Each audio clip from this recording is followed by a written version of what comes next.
When you die, where do you go? I am not talking about heaven or hell or the quiet departure of the soul. I am a physicist, and I am asking you something much more visceral, something you can weigh on a scale and see under a microscope. Where does the physical stuff that is you actually go? You are currently inhabited by 7 billion atoms.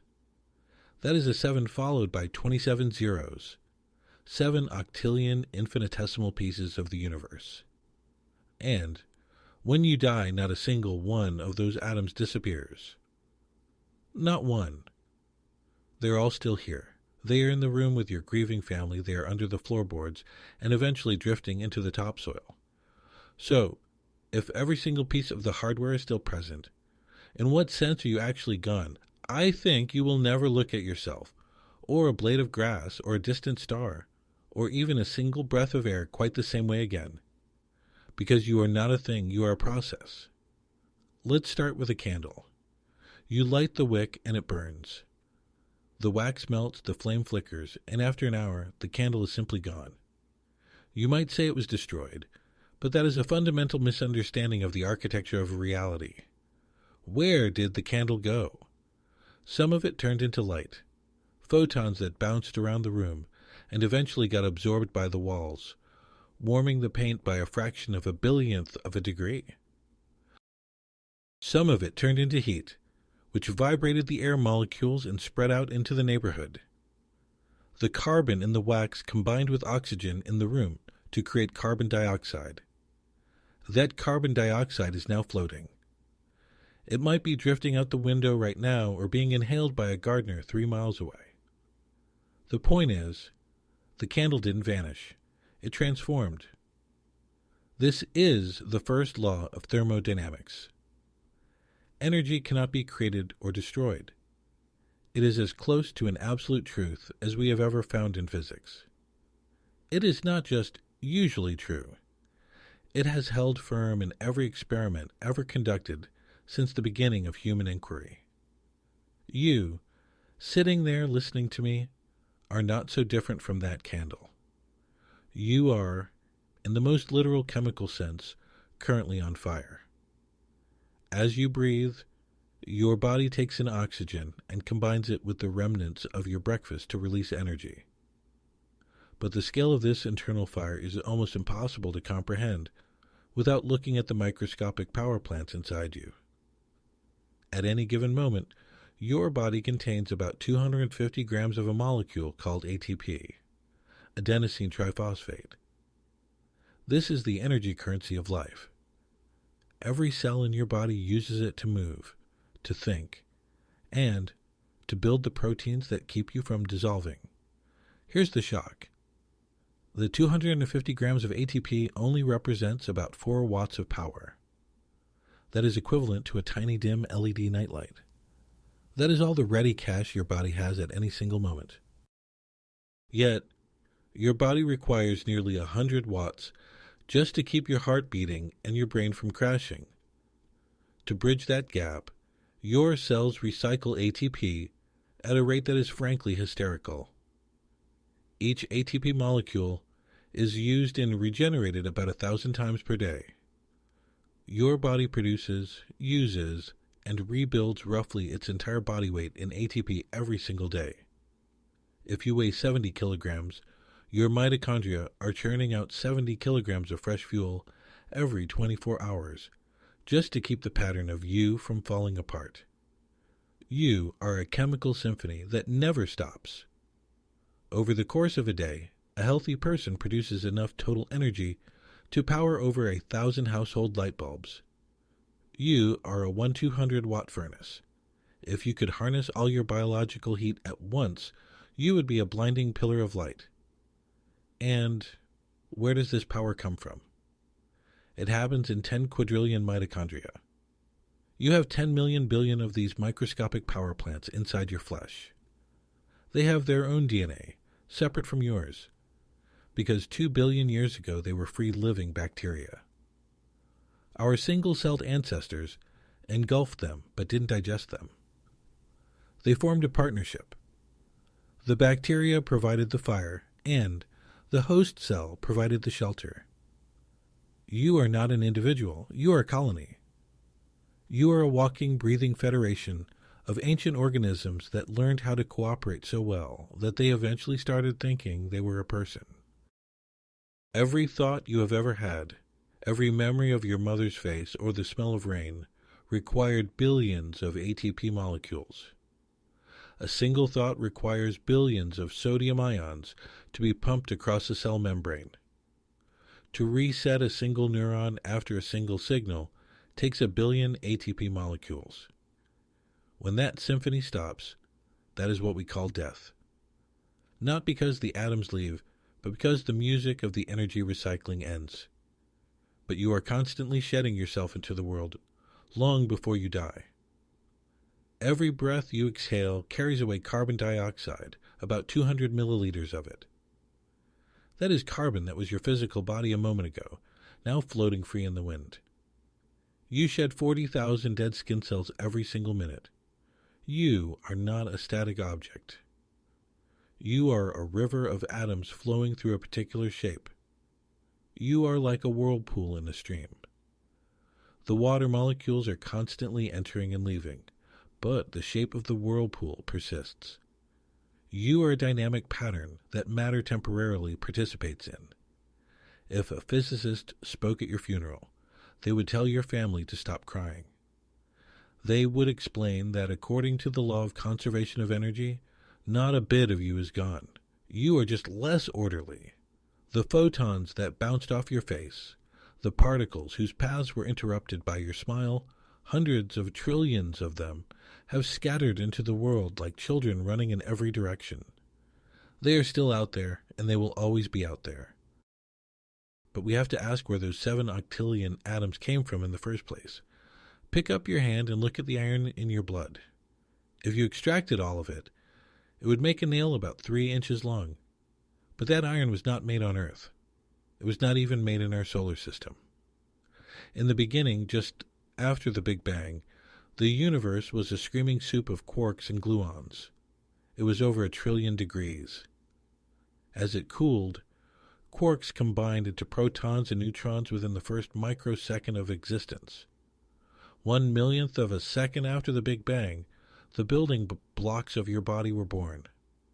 For the first 20 minutes, the universe was a cosmic nuclear reactor.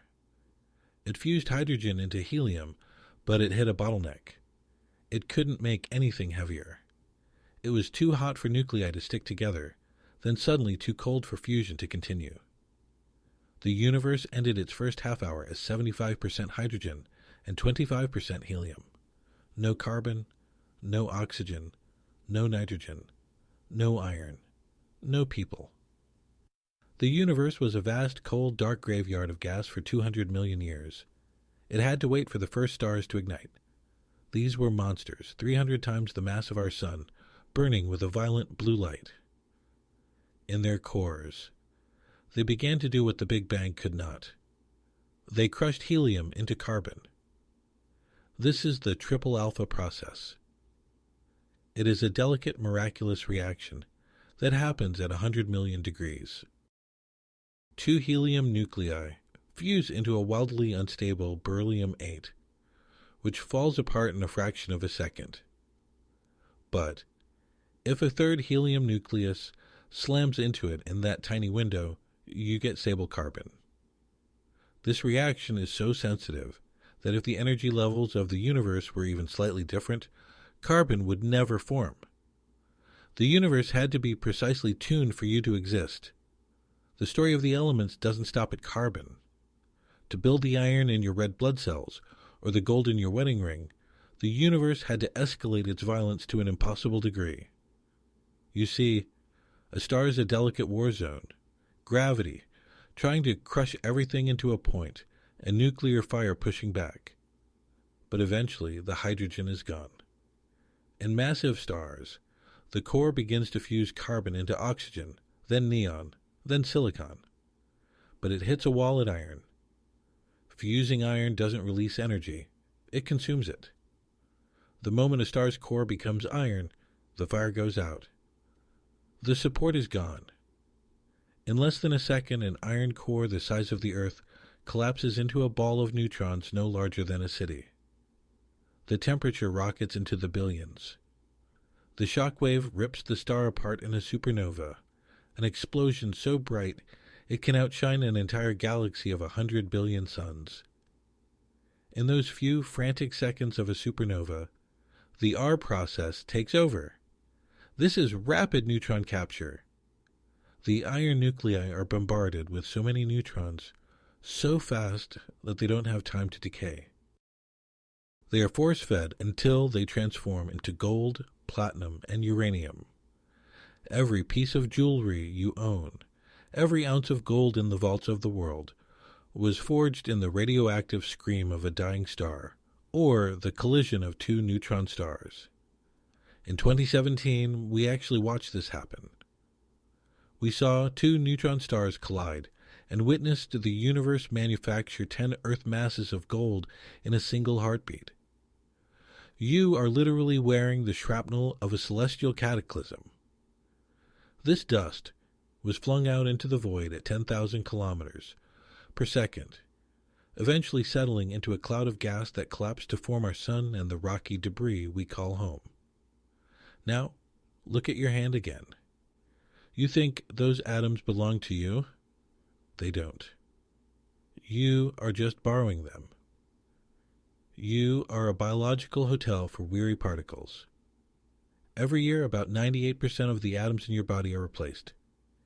You are not the same physical object you were last summer. The water molecules currently in your brain were likely floating in the Pacific Ocean 3 years ago.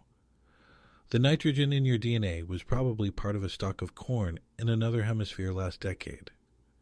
Your skin cells are entirely new every month. Your red blood cells live for 120 days before they are broken down and recycled. Even your bones, the hard calcified structures you consider the permanent foundation of your being, are constantly being demolished and rebuilt by specialized cellular crews. You are a perpetual construction site that never closes. This brings us to a profound realization. You are not the stuff you are made of. You are the pattern. Think of a whirlpool in a fast-moving river. The water molecules are constantly entering from the top and exiting through the bottom. The water is always changing, but the whirlpool, the shape, the energy, the identity of the vortex remains. You are that whirlpool. You are a temporary eddy in the flow of the universe. If you replaced every single brick in a house over 20 years, is it still the same house? Philosophers call this the ship of Theseus. Physicists call it a dynamic equilibrium. We are the music, not the instrument.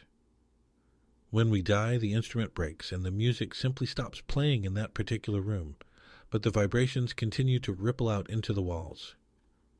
And the atoms you shed while you are alive. They are on an epic journey. There is a famous calculation called Caesar's last breath.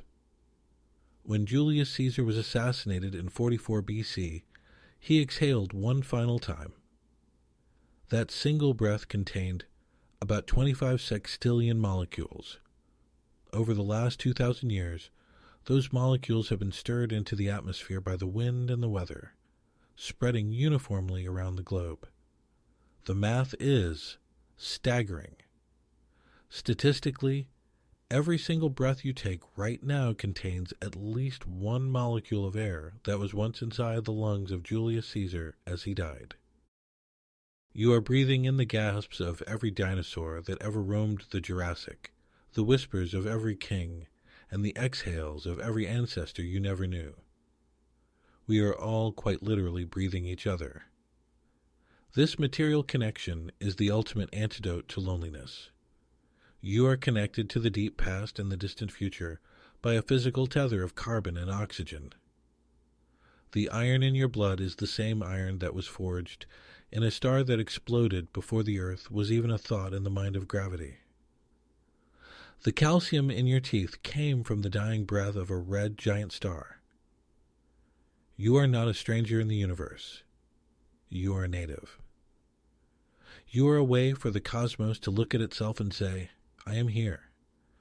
You are star stuff that has organized itself into a pattern complex enough to contemplate its own origin. You are the universe's consciousness, a temporary, localized pocket of low entropy fighting against the dark. But we have to talk about the big why. Why does this pattern exist at all?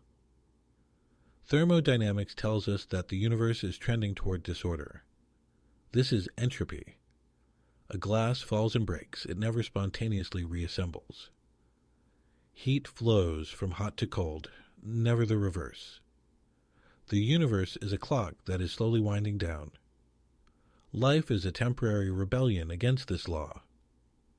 We take in highly ordered energy, food, light, and we use it to maintain our internal order, while excreting even more disorder back into the environment.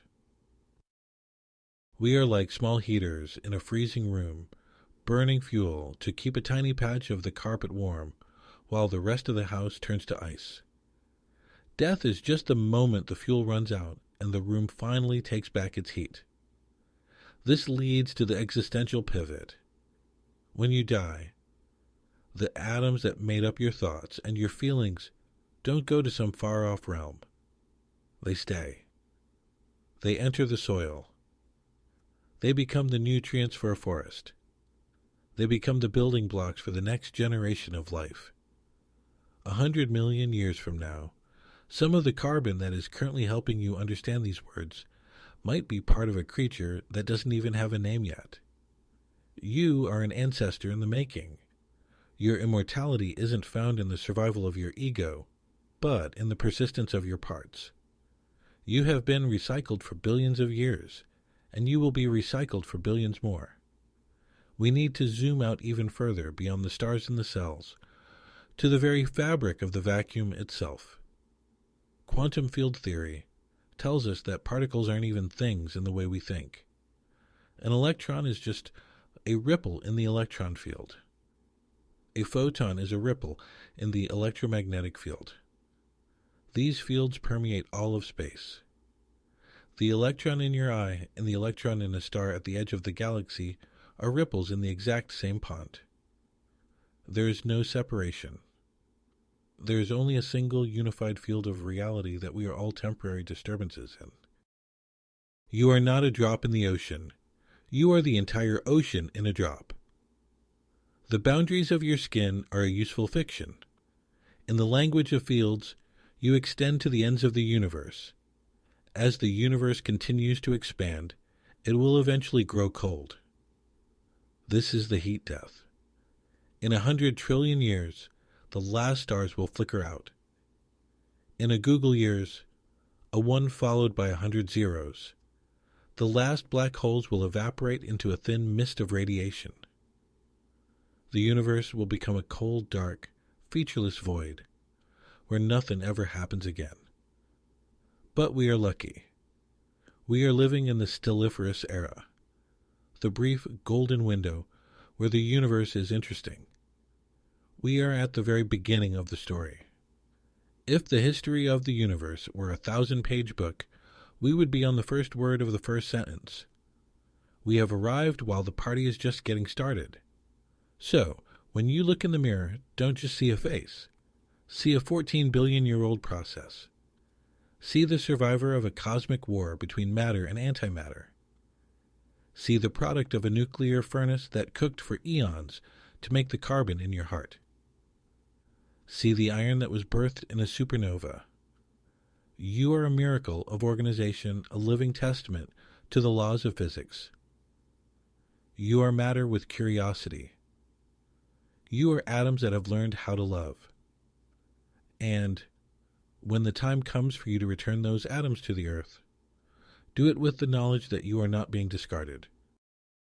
You are being re-released into the great eternal flow of the cosmos. There is no such thing as a way. There is only here in a different form. You have always been part of the universe, and you always will be. The pattern might dissolve, but the energy remains, vibrating in the walls, scattering into the trees, and glowing in the light of new stars. You are part of the grandest symphony ever composed, and every note you played, every breath you took, is etched into the history of the vacuum forever. Nothing is lost. Nothing is truly gone. We are just changing the song. What do you think? Knowing that every breath you take connects you to the lungs of every human who has ever lived, whose atoms do you think you are carrying right now? Are you breathing the same air as a Roman soldier or a Renaissance painter? Leave a comment and let's debate the physics of our shared history. Keep looking up and keep looking in.